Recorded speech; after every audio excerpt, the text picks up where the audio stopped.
talking this morning to Mark Gold with Top Third Marketing. And Mark, there's a lot of things happening in the oil and metals markets right now. What's going on there?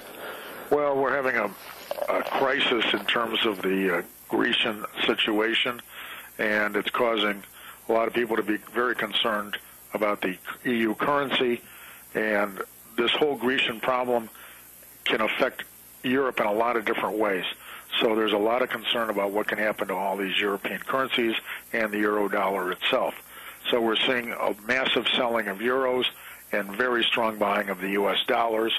That's put the pressure on crude oil, the metals, and amazingly enough, it hasn't hit the grains that hard.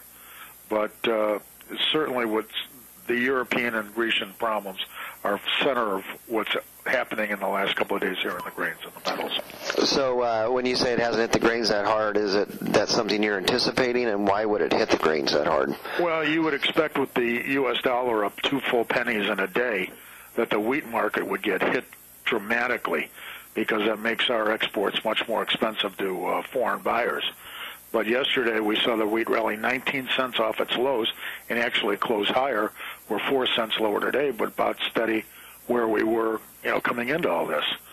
So you would think that wheat could have been down, who knows, 30, 50 cents a bushel, and it's basically steady here.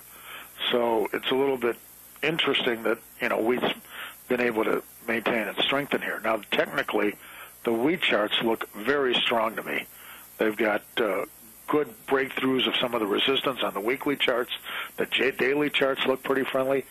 All of this in light of all these negative, bearish sentiments that are out there, that we've got too much wheat, the dollar's going higher, we're not going to export, yet the wheat's hanging in here.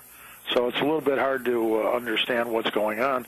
There's talk about a new version of striped rust down in Texas that they haven't seen before.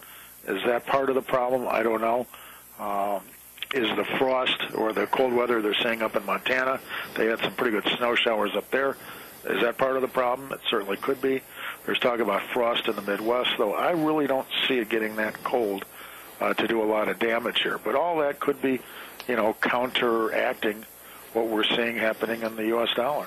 Yeah, but those things you mentioned, those fundamentals, certainly, as you stated, wouldn't probably outweigh some of the other major fundamentals that you've already talked about, in addition to the fact that we're way ahead on planting this year. We've got some great growing weather already in the main parts of the Midwest. And with all the arguments you just gave, and considering where the dollar is now, where the crude oil is now, you got to say to yourself, what's going on here? Why aren't we sharply lower? And the fact is that we aren't, which tells me that, there's more into this market. Is it Chinese buying of corn? Is it Chinese buying of beans? Is there some outside influence in wheat that we don't know about yet?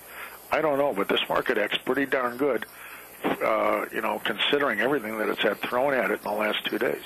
So what do we do right now to protect ourselves and make sure that, I guess it's almost waiting for the other shoe to drop. So what do we do to keep the shoe from hitting you? Well, I think what you have to do here is buy some cheap puts to protect the downside and hope that the good news or the good price action continues, and we actually get some good news and maybe force this thing higher. Personally, I think we're going to have some problems this summer in terms of weather. We're off to a great start, but that doesn't tell us what the weather is going to be like in June, July, and August, and I think we're going to see some problems at some point. So I expect to see some higher prices in here. So I want to protect the downside with a cheap put option in case I'm wrong. We want to manage the risk, spend some money, hope we spend, 15 cents on corn, 25 cents on beans to protect the downside, and hope we lose that money and watch these markets scream higher. But if the fundamentals do take over this thing, and we do grow as much corn as we think we can grow, 13.3, 13.4, whatever it is, you're going to be glad that you've got some protection. It's great to hope and look for higher prices, but you better have a safety net underneath you that helps protect you in case things don't work out. All right, that's Mark Gold with Top Third Marketing. Mark, how do people get a hold of you if they need to? They can give us a call at 1-877-884-3343. That's 877-TT-HEDGE. All right, that's great. Thanks, Mark Gold with Top Third Marketing. Thanks, Greg.